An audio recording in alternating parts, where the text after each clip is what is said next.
प्रभुं प्राणनाथं विभुं विश्वनाथं जगन्नाथनाथं सदानन्दभाजम् भवद्भव्यभूतेश्वरं भूतनाथं शिवं शङ्करं शम्भुमीशानमीडे गळेरुण्डमालं तनौ सर्पजालं महाकालकालं गणेशादिपादम् जटाजूटगङ्गोत्तरं गैर्विशिष्यं शिवं शङ्करं शम्भुमीशानमीडे मुदामाकरं मण्डनं मण्डयन्तं महामण्डलं भस्मभूषाधरन्तम् अनादिं ह्यपारं महामोहमारं शिवं शङ्करं शम्भुमीशानमीडे वटाधोनिवासं महाटाटहासं महापापनाशं सदा सुप्रकाशम् गिरीशं गणेशं सुरेशं महेशं शिवं शङ्करं शम्भुमीशानमीडे गिरीन्द्रात्मजा सङ्गृहीतार्धदेहं गिरौ संस्थितं सर्वदा पन्नगेहम् परब्रह्म ब्रह्मादिभिर्वन्द्यमानं शिवं शङ्करं शम्भुमीशानमीडे कपालं त्रिशूलं कराभ्यां दधानं पदाम्भोजनं प्रायकामं दधानं बलिवर्धयानं सुराणां प्रधानं शिवं शङ्करं शम्भुमीशानमीडे शरच्चन्द्रगात्रं गणानन्दपात्रं त्रिनेत्रं पवित्रं धनेशस्यमित्रम् अपर्णाकळत्रं सदा सच्चरित्रं शिवं शङ्करं शम्भुमीशानमीडे हरं सर्पहारं चिताभूविहारं भवं वेदसारं सदा निर्विकारम् श्मशाने वसन्तं मनोजं दहन्तं शिवं शङ्करं शम्भुमीशानमीडे स्वयं यः प्रभाते नरः शूलपाणे पठेत् स्तोत्ररत्नं द्विह प्राप्य रत्नम् सुपुत्रं सुधान्यं सुमित्रं कळत्रं विचित्रैः समाराध्य मोक्षं प्रयाति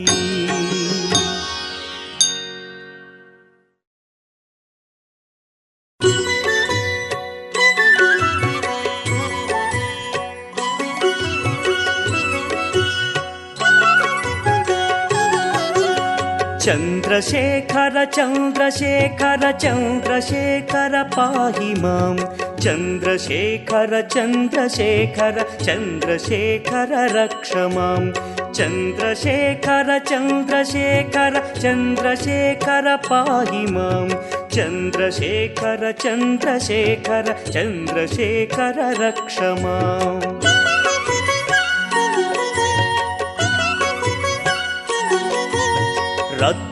रत्नसानुशरासनं रजताद्रिशृङ्गनिकेतनं सिञ्जनीकृतपन्नगेश्वर मच्युतानलसायकं क्षिप्रदग्धपुरत्रयं त्रिदिवालयैरभिवन्दितं चन्द्रशेखरमाशये मम किं करिष्यति वै यमः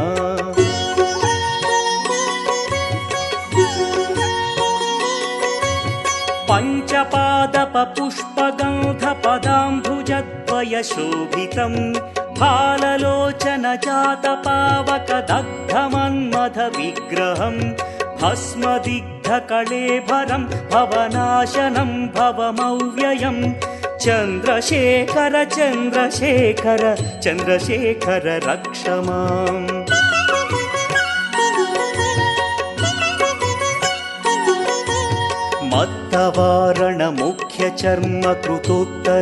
मत्तवारणमुख्यचर्मकृतोत्तरीयमनोहरं पङ्कजासन पद्मलोचन पूजिताङ्घ्रि सरोवरं देवसिन्धुतरङ्गसीकर सिक्तशुभ्रजटाधरं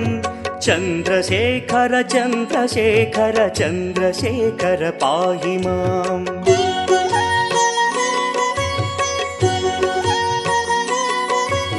यक्षराजसखं भगाक्षहरं भुजङ्गविभूषणं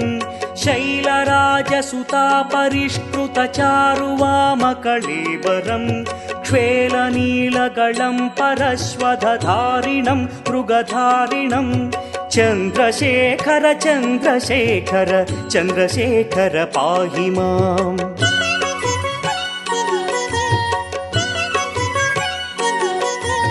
कुण्डलीकृतकुण्डलेश्वर कुण्डलं वृषवाहनं नारदादिमुनीश्वरस्तुत वैभवं भुवनेश्वरम् अन्धकान्तकमाश्रितामरपादपं शमनान्तकं चन्द्रशेखर चन्द्रशेखर चन्द्रशेखर रक्ष माम्।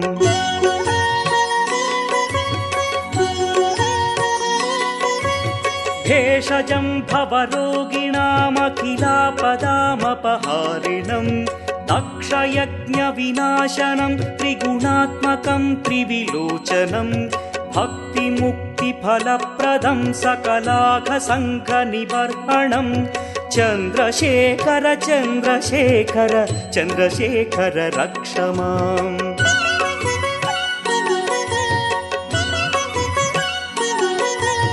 भक्तवत्सलमर्चितं निधिमक्षयं हरितम्बरं सर्वभूतपतिं परात्परमप्रमेयमनुत्तमं सोमवारणभूहुताशन सोमपानिखिलाकृतिं चन्द्रशेखर चन्द्रशेखर चन्द्रशेखर पाहि माम्।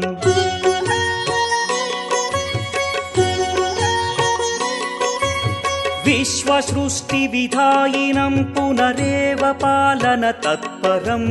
संहरन्तमपि प्रपञ्चमशेषलोकनिवासिनं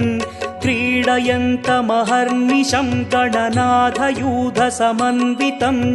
चन्द्रशेखर चन्द्रशेखर चन्द्रशेखर रक्ष माम्।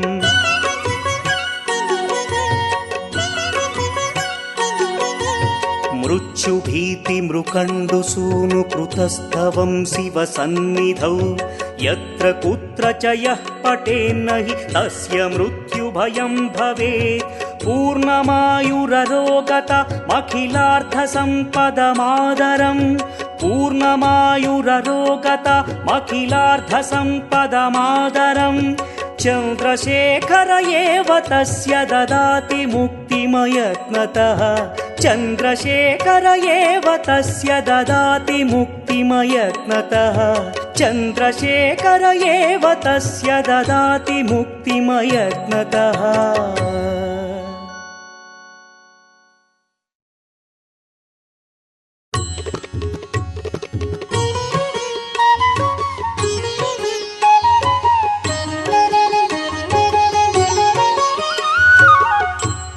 चाम्पेय गौरार्धशरीरकायै कर्पूर गौरार्धशरीरकाय धम्मिल्लकायै च जटाधराय नमः शिवायै च नमः शिवाय।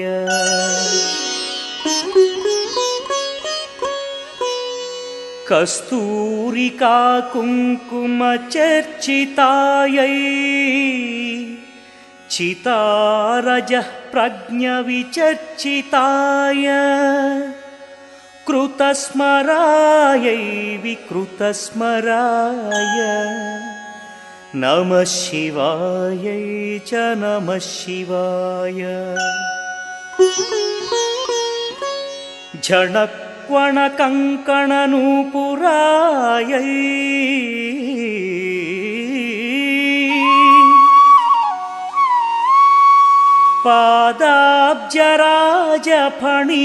पादाब्जराजफणिनूपुराय हेमाङ्गदायै भुजगाङ्गदाय नमः शिवायै च नमः शिवाय।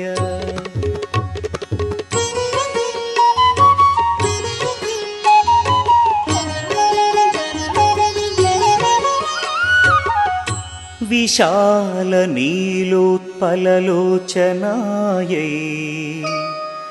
विकासिपङ्केरुहलोचनाय नमेक्षणायै विषमेक्षणाय नमः शिवायै च नमः शिवाय।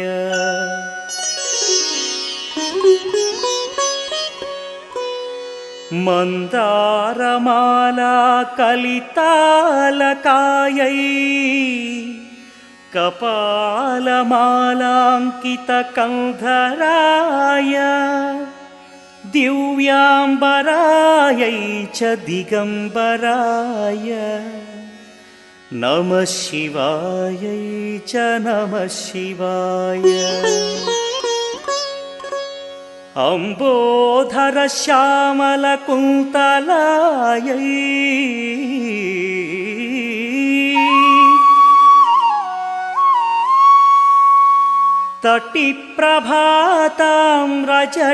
तटिप्रभाताम्रजटाधराय निरीश्वरायै निखिलेश्वराय नमः शिवायै च नमः शिवाय।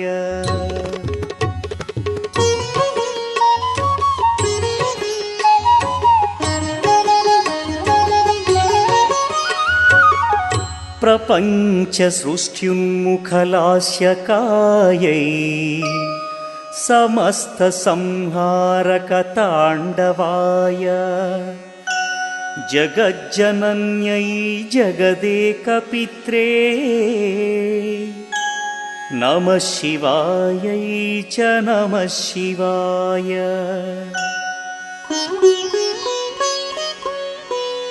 प्रदीप्तरत्नोज्ज्वलकुण्डलायै स्फुरन्महापन्नगभूषणाय चिवान्वितायै च चिवान्विताय नमः शिवायै च नमः शिवाय।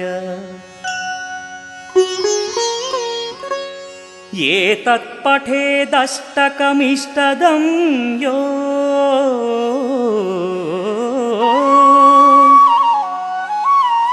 भक्त्या समान्यो भुवि दीर्घजीवी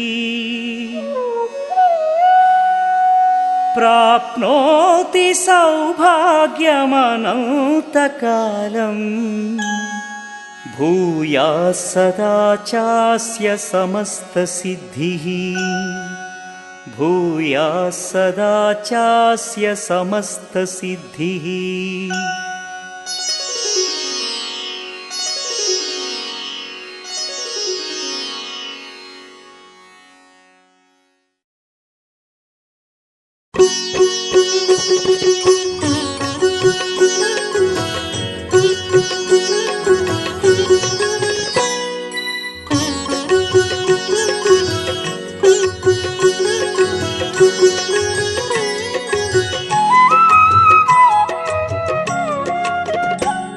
विश्वेश्वराय नरकान्तकतारणाय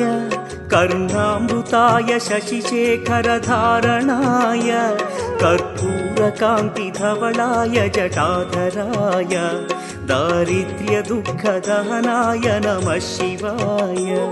गौरीप्रियाय रजनीशकलाधराय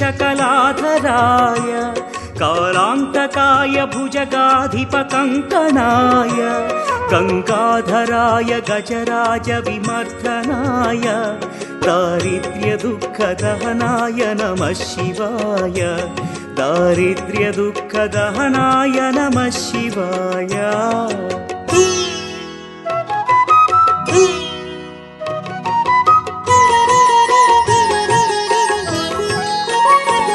भक्तप्रियाय प्रियाय भवरोगभयापहाय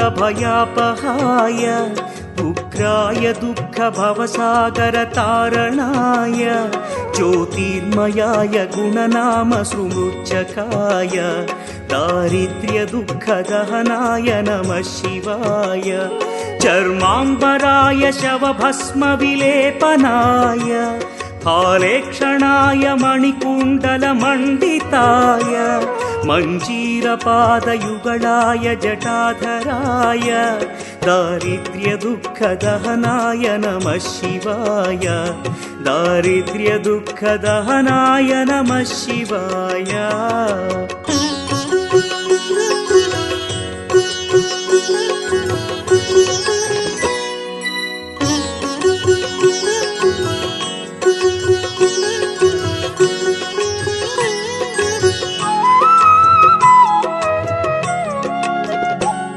पञ्चाननाय फणिराजविभूषणाय हेमांशुकाय भुवनत्रयमण्डिताय आनन्दभूमिवरदाय तमोमयाय दारिद्र्यदुःखदहनाय नमः शिवाय भानुप्रियाय भवसागरतारणाय कालान्तकाय कमलासनपूजिताय नेत्रत्रयाय शुभलक्षणलक्षिताय दारिद्र्यदुःखदहनाय नमः शिवाय दारिद्र्यदुःखदहनाय नमः शिवाय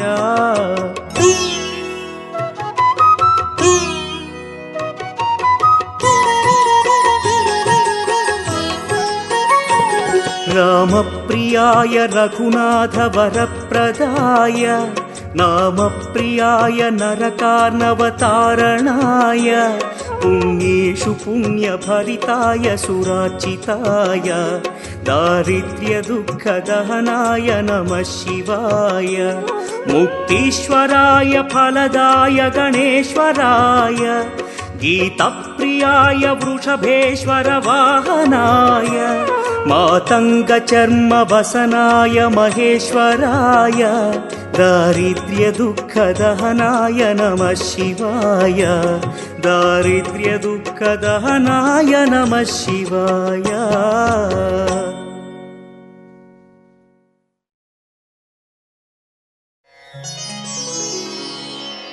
गङ्गातरङ्गरमणीय जटाकलापं गौरीनिरन्तरविभूषितवामभागं नारायणप्रियमनङ्गमदापहारं वाराणसीपुरपतिं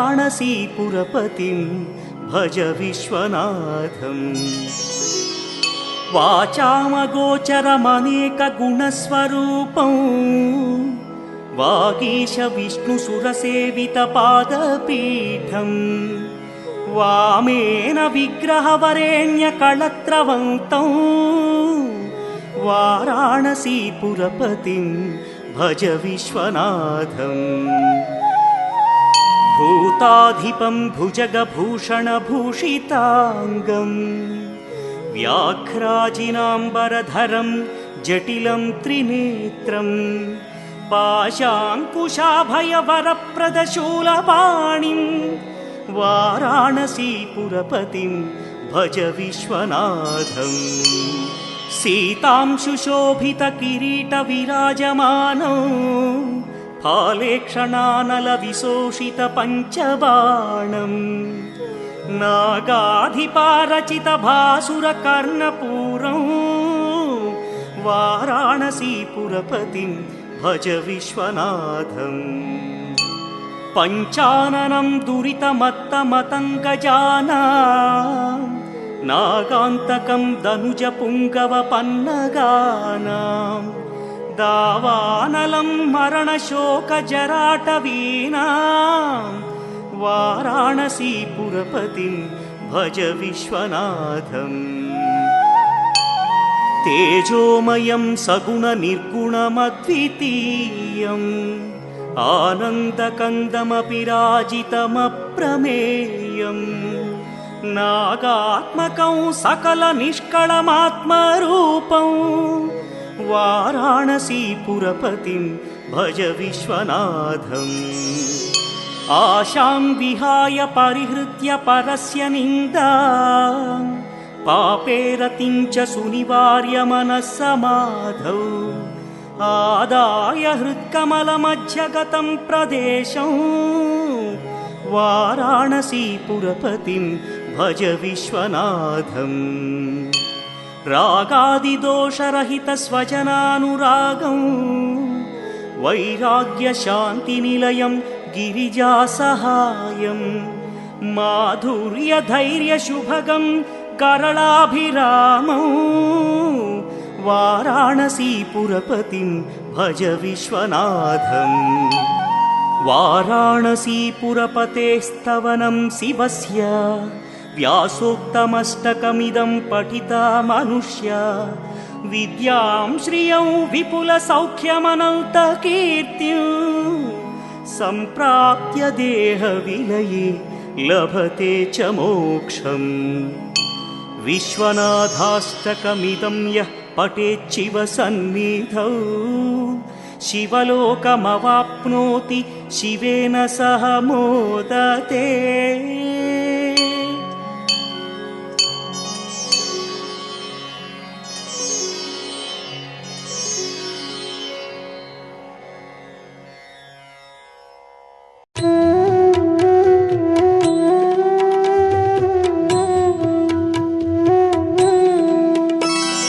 ब्रह्ममुरारिसुरार्चितलिङ्गं निर्मलभासितशोभितलिङ्गम् जन्मजदुःखविनाशकलिङ्गं तत्प्रणमामि सदा शिवलिङ्गम् देवमुनिप्रवरार्चितलिङ्गं कामदहन करुणाकरलिङ्गम् रावणदर्पविनाशकलिङ्गं तत्प्रणमामि सदा शिवलिङ्गम्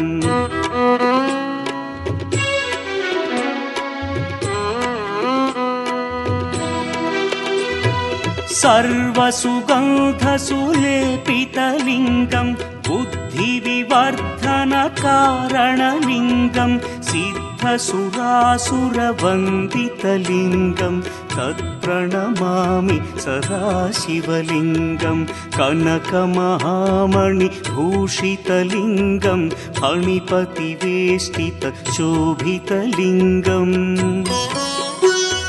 दक्षसुयज्ञविनाशनलिङ्गं तत्प्रणमामि सदा शिवलिङ्गम् कुङ्कुमचन्दनलेपितलिङ्गं पङ्कजहार सुशोभितलिङ्गम्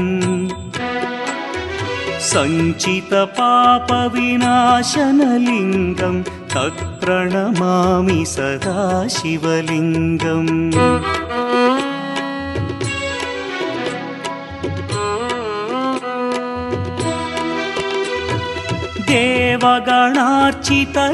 देवगणार्चितसेवितलिङ्गं भावैर्भक्तिभिरेव च लिङ्गं दिनकरकोटिप्रभाकरलिङ्गं तत्प्रणमामि सदा शिवलिङ्गम् अष्टदलोपरिवेष्टितलिङ्गं सर्वसमुद्भवकारणलिङ्गम्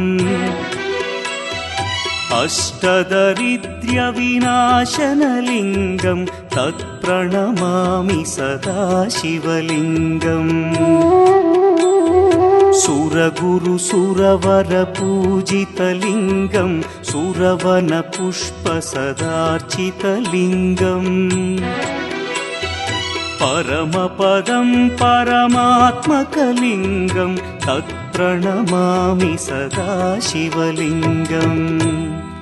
लिङ्गाष्टकमिदं पुण्यं यः पठेच्छिव सन्निधौ शिवलोकमवाप्नोति शिवेन सह मोदते।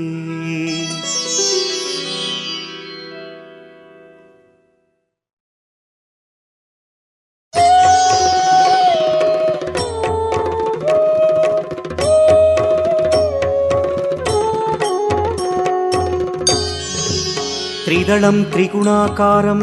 त्रिनेत्रं च त्रियायुधं त्रिजन्म पापसंहारम् एकबिल्वं शिवार्पणम् त्रिशाखैः बिल्वपत्रैश्च अच्छिद्रैः कोमलैः शुभैः तव पूजां करिष्यामि एकबिल्वं शिवार्पणम् कोटिकन्या महादानं तिलपर्वतकोटयः काञ्चनं शैलदानेन एकबिल्वं शिवार्पणम् काशीक्षेत्रनिवासं च कालभैरवदर्शनौ प्रयागे माधवं दृष्ट्वा एकबिल्वं शिवार्पणम् इन्दुवारे व्रतं स्थित्वा निराहारो महेश्वर नक्तं हौष्यामि देवेश एकबिल्वं शिवार्पणम् रामलिङ्गप्रतिष्ठा च वैवाहिककृतं तथा तटाकादि च सन्तानम् एकबिल्वं शिवार्पणम् अखण्डबिल्वपत्रं च आयुतं शिवपूजनं कृतं नाम सहस्रेण एकबिल्वं शिवार्पणम् उमया सह देवेश नन्दिवाहनमेव च भस्मलेपन सर्वाङ्गम्